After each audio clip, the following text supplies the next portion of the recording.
Good afternoon. The Secretary General will review the outcomes, and then, of course, he'll be happy to take a few questions. Secretary General. Good afternoon. During our meeting today, we are focused on the current challenges that NATO is facing, both to the east and to the south.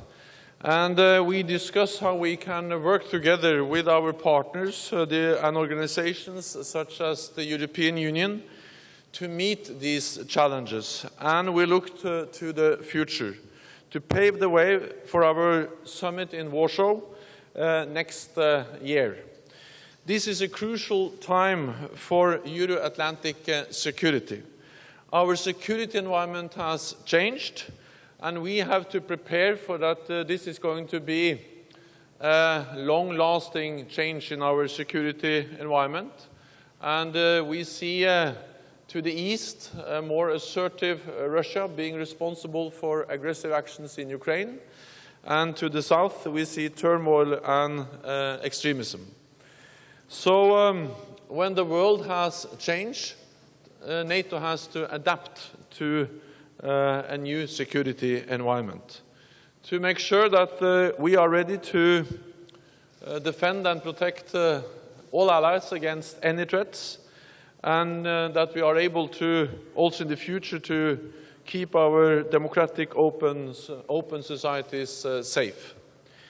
We are already implementing the biggest reinforcement of our collective defense since the end of the Cold War, boosting the size of the NATO response force, and also establishing a high readiness spearhead force as the centerpiece of the enhanced NATO response force.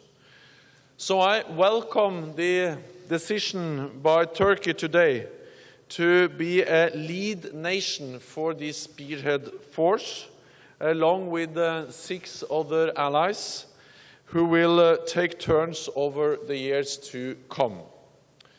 At the same time, we are speeding up our decision-making, sharpening our intelligence sharing, and strengthening our cyber defense. Because hybrid warfare combines different types of threats, including conventional, subversion, and cyber. We also face sophisticated disinformation and radicalization campaigns. Our best weapon against disinformation is information, based on our values of democracy, freedom of speech, and open societies. So I welcome that today the United Kingdom announced that it is launching a trust fund to support our strategic communications. The United Kingdom has also set up a new NATO trust fund for defense capacity building. Turkey has also announced that it will contribute to this new trust fund. This is an excellent initiative to support our partners as they strengthen their defenses.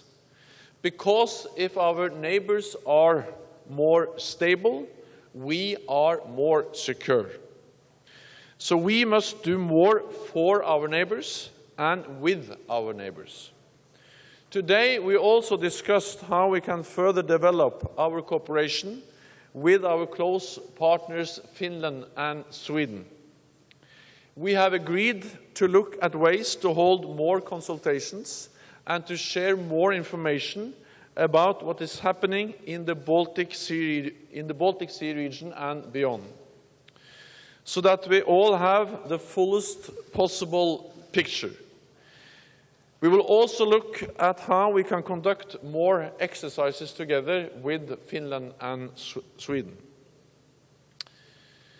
The challenges we all face demand a comprehensive response, so all of us need to work even closer together to protect our citizens and defend our democratic values. Therefore, both High Representative Federica Mogherini and I have decided to ask our teams to intensify NATO-EU cooperation in countering hybrid warfare. We will ensure that the strategies we are developing are complementary, so that we can work together quickly and effectively in the case of a hybrid threat against any of our members. The overall goal will be to ensure that in the event of a hybrid threat, there is clarity on who does what and when. So, with the greater NATO readiness, more support to our neighbors, and enhanced cooperation with the European Union, we can help stabilize our neighbors to the east and to the south. With that, I'm happy to take your questions.